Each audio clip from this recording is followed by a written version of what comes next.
Soyez bénis, nous sommes au volume 2. Nous avons arrêté l'autre enseignement compte tenu de certaines dispositions. Il y a eu un petit empêchement. Donc nous sommes toujours dans la connaissance de la croix et de la résurrection de notre Seigneur Jésus-Christ. Nous avons dit dans le premier volume, nous sommes dans le deuxième volume, que Jésus a porté nos péchés, il a fait grâce de nos offenses et il a jeté ça dans la mer de l'oubli. Et la résurrection donne quoi? Romains 6, verset 14. Car le péché n'aura point de pouvoir sur vous, puisque vous êtes non sous la loi, mais sous la grâce. Alléluia. Lorsque nous prenons Romains 8, verset 1 à 2, il dit, il n'y a donc maintenant aucune condamnation pour ceux qui sont en Jésus-Christ. En effet, la loi de l'esprit de vie en Jésus-Christ m'a affranchi de la loi du péché de la mort. Donc, le péché de nos parents, tout ce qu'ils ont fait avant, là, Jésus dit quoi? Quand tu es en Christ, tout ça là, ça n'a plus de pouvoir sur toi. Parce que tu n'es plus sous la loi et tu es sous la grâce. Si tu te mets à la croix de Jésus, les mêmes péchés vont revenir chaque fois. Donc, pour que tu sois libre de ces péchés, les offenses qu'on a fait à Dieu avant, il faut que tu passes à la résurrection. La résurrection dit quoi? Il n'y a donc aucune condamnation pour ceux qui sont en Christ. Alléluia. Nous allons voir maintenant par rapport au vieil homme, la vieille nature. C'est votre cadeau de fin d'année, je suis en train de vous donner comme ça. Galates 2, verset 20.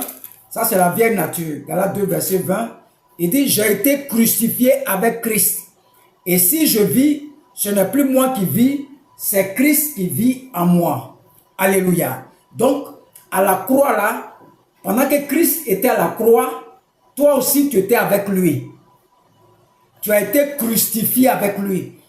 Ton ancienne nature, tu aimais boire avant, tu aimais femme, cette nature là, depuis la croix là, le vieil homme a été crucifié. Donc, c'est une certitude que ta vieille nature là, Jésus a crucifié. C'est pas maintenant que la nature, non, je ne bois plus, c'est moi-même. Non, ça s'est passé à la croix. Il a été crucifié, cette nature qui est en toi. La résurrection donne quoi? Quand Jésus est mort, il ne t'a pas laissé là-bas, il est ressuscité avec toi. Donc, ce n'est plus toi qui vis, mais c'est Christ qui vit en moi. Donc, la croix là, le vieil homme a été crucifié. Il n'est plus là. La résurrection te donne quoi? Une nouvelle vie qu'on appelle Christ en nous, qui a envie d'aller à l'église. Il a envie de soutenir ses frères. Excusez-moi, j'ai fermé la porte. Il a envie de soutenir ses frères. Soutenir ses frères. Ça, c'est une nouvelle vie qui est venue en toi. L'ancienne vie a été crucifiée. Ça, c'est la croix qui crucifie ta vieille nature. La résurrection, c'est une nouvelle vie. Parce que toi, tu es mort. C'est en esprit que ça s'est passé. Maintenant, tu es ressuscité à nouveauté de vie. Donc, ce n'est plus toi qui vis, c'est Christ qui vit en toi. Ça, c'est par rapport au vieil homme. La vieille, on va voir maintenant par rapport au sang de Jésus-Christ. Éphésiens 2, verset 13, 16. Ce sont des révisions qu'on entend, c'est un bonus. Éphésiens 2, verset 13 dit quoi?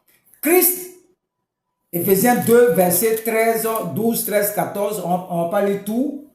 C'est des choses que j'ai déjà enseignées déjà. Il dit, Éphésiens, il cherche Éphésiens,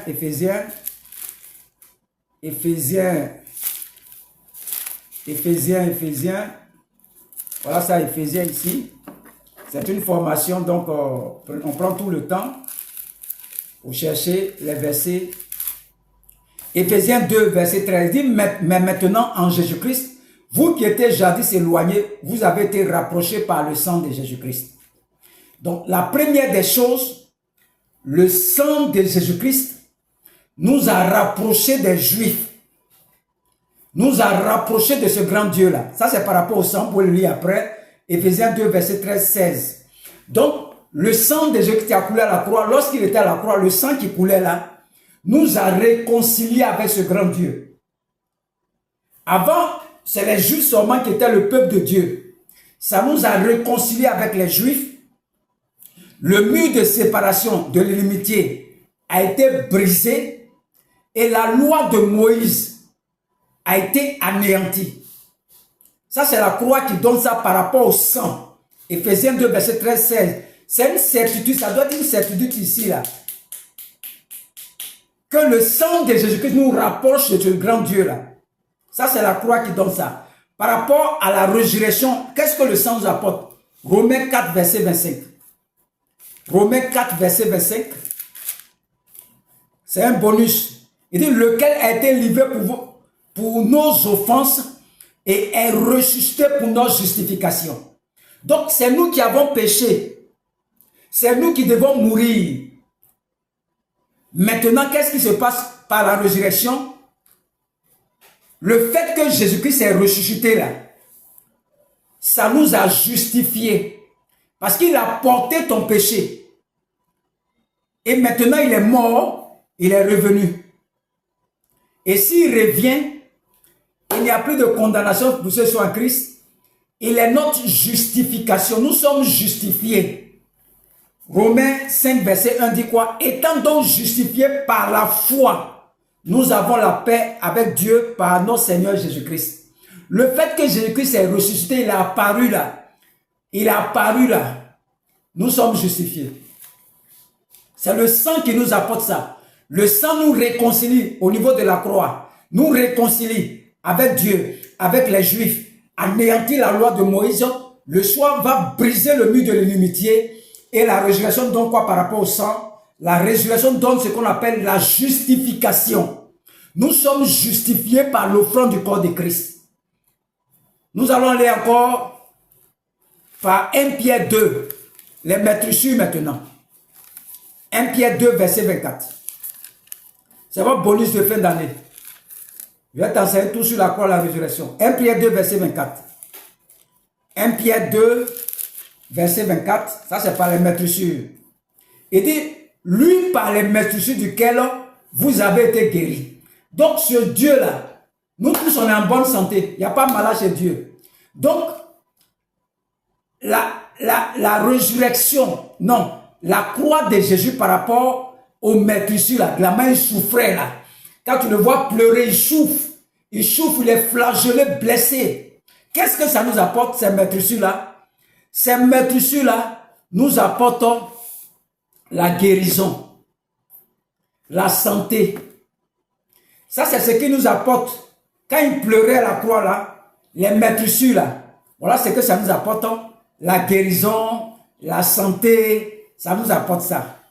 Qu'est-ce que la résurrection nous apporte? Romains 8, verset 11. Romains 8, verset 11 dit quoi? Et si l'esprit de celui qui a ressuscité Jésus d'entre les morts habite en vous, celui qui a ressuscité Christ d'entre les morts rendra aussi la vie à vos corps mortels par son esprit qui habite en vous. Donc quand Jésus-Christ était dans le tombeau, le Saint-Esprit vivifie son corps. Il met la vie dans toutes ses cellules. Toutes ses cellules. Il met la vie dedans. Jésus se lève et sort du tombeau. Parce que le Saint-Esprit est en lui. La vie divine se trouve en lui. Donc, qu'est-ce que la résurrection nous apporte par rapport à notre santé? La résurrection nous apporte la santé divine. La croix nous donne la santé et la résurrection, le Saint-Esprit vient en nous. Il nous vivifie. Ce qui fait qu'aujourd'hui tu es en bonne santé, tu vis, tu respires. C'est le Saint-Esprit qui te vivifie. Chaque cellule de ton corps, il te vivifie comme ce qu'il a fait à Jésus aujourd'hui.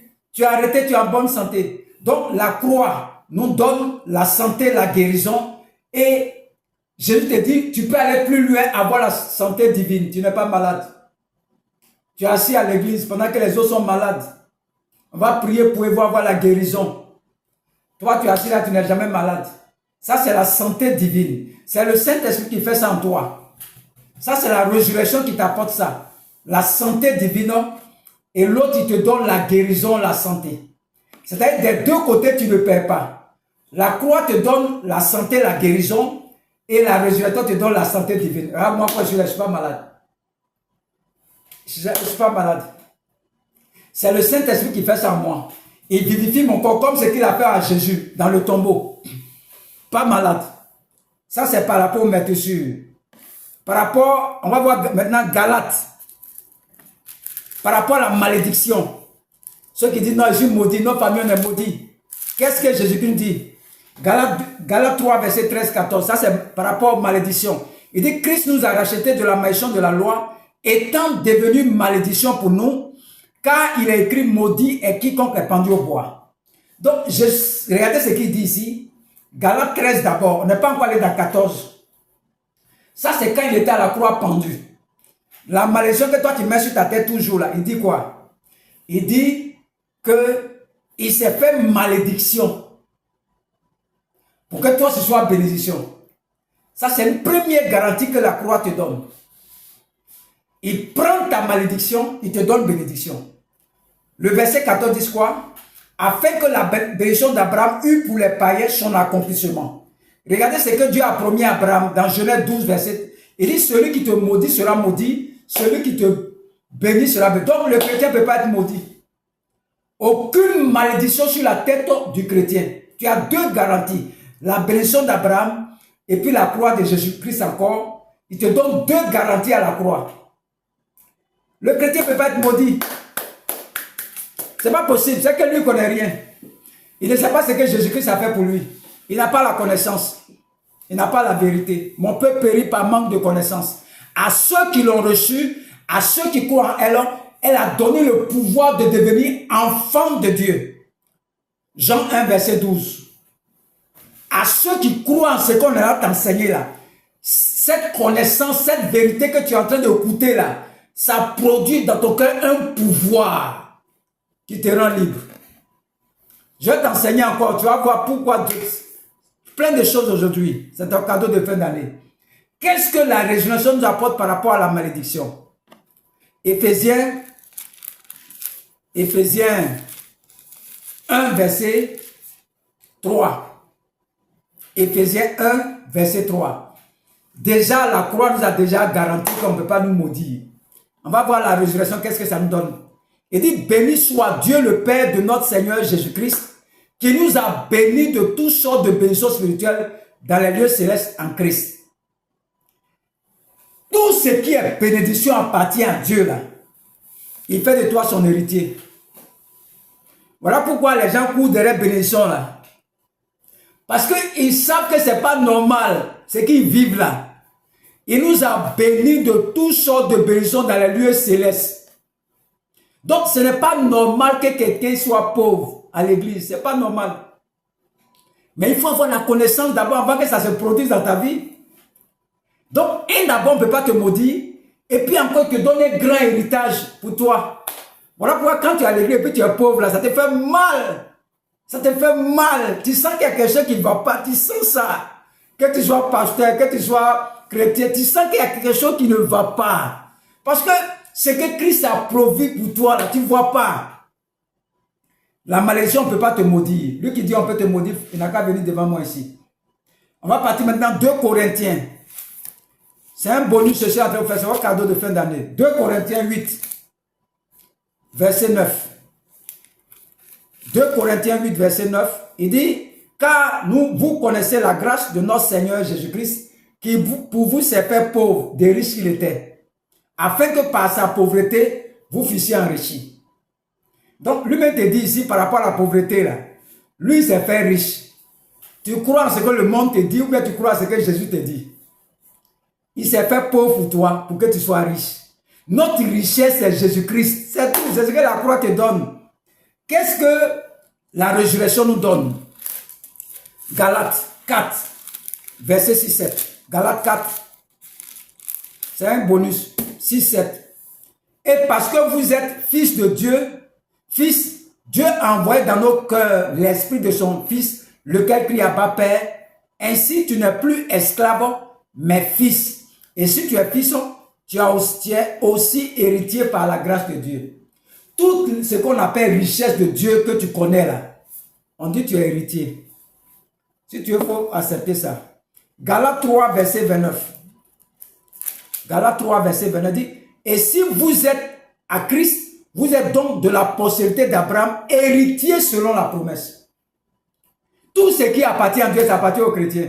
Voilà pourquoi les prophètes là, on les traite de sorciers. Tout ce qu'ils font là, c'est selon la parole. On dit ils sont sorciers. Non, les prophètes ne sont pas sorciers. Tout ce que vous voyez, que ce soit le bishop Ouattara, que j'aime beaucoup, le prophète Joël Tatou Francis, ce sont des pères. Tous ces prophètes que vous voyez là, les prophètes là, ils connaissent ces paroles, c'est ça ils mettent en pratique. Et on dit ils sont allés faire médicaments. Il dit, tout ce qui appartient à Dieu, que ce soit guérison, santé, l'argent, tout ce qui appartient à Dieu là, tu es héritier. Et on dit qu'ils parlent de bénédiction dans les églises. Non, ils ont compris quelque chose dans la parole que d'autres n'ont pas compris. D'autres, ils sont sorciers, ils ne sont pas sorciers. Tout ce qui appartient à Dieu, la connaissance, tout ce que tu connais, tout ce qui est pour Dieu là, on dit que tu es héritier. Ça dépend de toi. Ceux qui ont compris, ils ont élargi leur esprit là. C'est eux qui vont manger. Les chrétiens qui sont bloqués là, eux ils souffrent. Tout ce qui appartient à Dieu t'appartient. Ça c'est Galates 4, verset 6-7. Colossiens 2, verset 15. C'est votre bonus. Colossiens 2, verset 15. Colossiens 2, verset 15. Colossiens 2, verset 15. On dit là, dépouiller les dominations, les autorités, les a livrés publiquement en spectant triomphant d'elle par la croix. Donc, Colossiens 1, verset 14 dit quoi? Il dit, en qui nous avons la rédemption, la rémission des péchés. Il est l'image du Dieu invisible, le premier-né de toute la création. Alléluia. Il a dépouillé l'acte qui te condamnait. Ce qui fait que dans notre famille, on ne fait pas enfant. Ce qui fait qu'on se marie.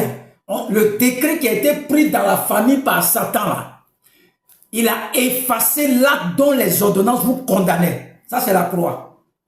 Qu'est-ce que la résurrection donne? 1 Jean, excusez-moi, 1 Jean 4. Allons voir 1 Jean 4. 1 Jean 4, verset 4. Vous, petits enfants, vous êtes de Dieu et vous les avez vaincus parce que celui qui est en vous est plus puissant que celui qui est dans le monde. Maintenant, lui-même vient habiter en toi. Ça, c'est la résurrection. Qu'est-ce qu'il fait à la croix? Le décret là, qui vous a condamné dans la famille là, il va clouer ça à la croix. Il ne s'arrête pas là. S'il reste là, Satan peut soulever le même décret là encore venir devant toi. Il va aller à la résurrection maintenant. Il dit maintenant j'habite en toi. Je vais voir celui qui a venu un décret là encore. Le chrétien qui croit en ces décrets sataniques là, c'est le chrétien qui ne sait pas que Dieu habite en lui. Le but de tout ce que tu dois croire là, c'est que Dieu fasse de toi son temple.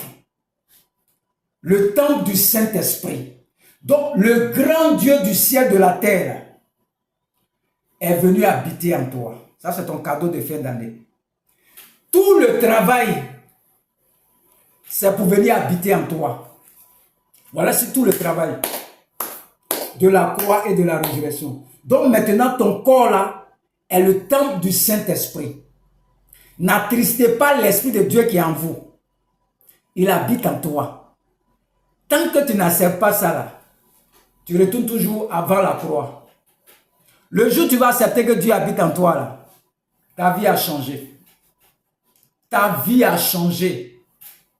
Ta vie a changé. Dieu habite en toi. Voici le cadeau de fin d'année. Accepte seulement aujourd'hui Christ. Cette vérité-là, à ceux qui ont reçu ça, à ceux qui croient en ça, là, elle te donne le pouvoir. Si tu crois qu'il est en toi, là, ça te donne de l'assurance, ça te donne de la foi, ça te donne la santé divine, ça te donne la guérison, ça te donne la restauration. Tu as la victoire sur tout ce qui est dans le monde quand tu crois que Dieu habite en toi. Vous voyez comment c'est intéressant? Tout le travail de Dieu là, c'est pour venir habiter en toi. C'est pour venir habiter en toi, c'est pour venir habiter en toi. la croix et la résurrection, tant que tu ne crois pas en ça, là, tu vas te puiser, te fatiguer. Tu vas te puiser tant que tu n'acceptes pas ce que tu vas t'enseigner là. On dit vous allez connaître la vérité. Et la vérité va vous rendre libre. Romains 8, verset 32. Tant que tu n'acceptes pas ce que Jésus-Christ a fait, pour toi, la croix là, tu vas te délivrer. Te délivrer. Te délivrer. Te délivrer. Tu te mets sous la loi.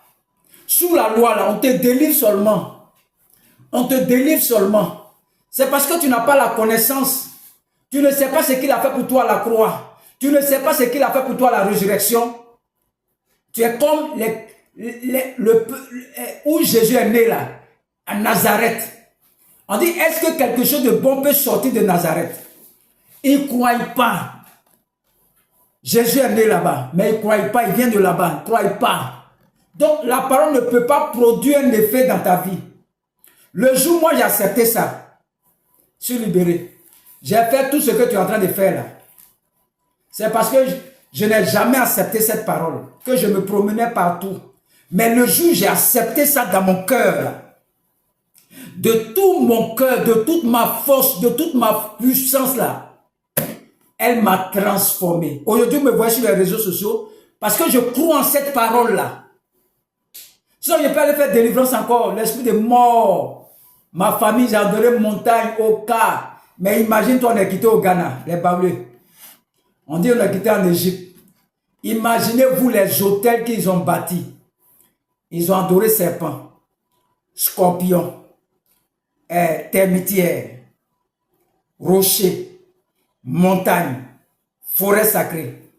Regardez mon village. Imaginez-vous, dans tous les lieux, mes parents sont passés là. Comptez les hôtels qu'ils ont bâtis. Tous les jours, ils vont faire sacrifice. Si moi, je dois régler ces problèmes-là, mais c'est quand j'ai fini. J'ai déjà vieilli. Mais Jésus dit, tout est accompli. Mais tant que tu n'acceptes pas la parole, ils vont te délivrer. Ils vont te délivrer. C'est pas de... Il y a des camps de prière qui sont là pour ça. Comme tu ne veux pas accepter, on te délivre. 6 mois après, même esprit revient encore. On te délivre. 6 mois après, même esprit revient encore. On te délivre. 3 ans après, le même esprit revient encore. C'est quand ça va finir. C'est quand ça va finir. C'est quand ça va finir. C'est quand ça va finir. On va te délivrer seulement. Au moment les gens sont en train de manger. On dit, je vous ai béni de toutes sortes de besoins dans les lieux célestes. Éphésiens 1, verset 3. On dit, vous êtes là pour manger là. Pendant que les gens mangent, toi tu es en train de te délivrer dans le camp de prière seulement. Le jour où tu vas comprendre cette parole que tu enseignes là, tu es libéré. Il n'y aura plus de camp de prière encore. Si tu acceptes cette parole-là, tu es libre. Il faut revoir les enseignements. C'est un bonus que tu as donné. Je ne suis pas contre camp de prière de quelqu'un, mais j'enseigne la vérité. Je ne suis pas contre un serviteur de Dieu. Moi, j'enseigne ce que Dieu m'a enseigné. Quand tu as la connaissance, tu es libre. Tu n'as même pas besoin d'aller payer quelque chose. Tu es libéré. L'offrande est déjà donnée. La porter tes péchés fait grâce. Il porte tes péchés. Il fait grâce de tes offenses. Il jette ça dans la mer de l'oubli. Qu'est-ce qu'il fait à la résurrection? Ce n'est plus toi qui vis. C'est Christ qui vit en toi. Il crucifie ton vieil homme. Il vient te donner une nouvelle nature, une nouvelle Christ en nous. Et maintenant, il te réconcilie avec le Père. Il te réconcilie avec les Juifs. Il anéantit la loi de Moïse. Et puis, il brise le mur de l'inimitié. Qu'est-ce qu'il fait encore? Il dit que tu n'es plus sous la loi, mais tu es sous la loi de l'esprit de vie. Le Saint-Esprit, tu es sous la grâce. Il se fait pauvre pour toi. Il te donne toutes ses bénédictions. Il vient habiter en toi. Si tu as compris ça, tu es libre. Tu es tranquille. Que Dieu vous bénisse. C'était le bonus de cette année que je vous donne aujourd'hui. Le bonus. Revoyez tous les enseignements sur les playlists, les podcasts. Je vais donner encore une série d'enseignements. Encore, on va commencer une nouvelle série. Pour ceux qui se masturbent, ceux qui ne peuvent pas arrêter la colère, ceux qui sont dans la fornication, c'est très facile pour sortir dedans par la parole seulement. Tout est dans la parole. Si on t'a expliqué que tu acceptes, tu es libéré. Tout est dans la parole. La parole délivre les gens. La parole libère les gens. Simplement, tu m'écoutes seulement, tu es libéré. Quand j'ai rentré dans ceux qui se masturbent là, c'est facile même pour arrêter. Facile. Que Dieu vous bénisse. Au nom de Jésus-Christ. Amen.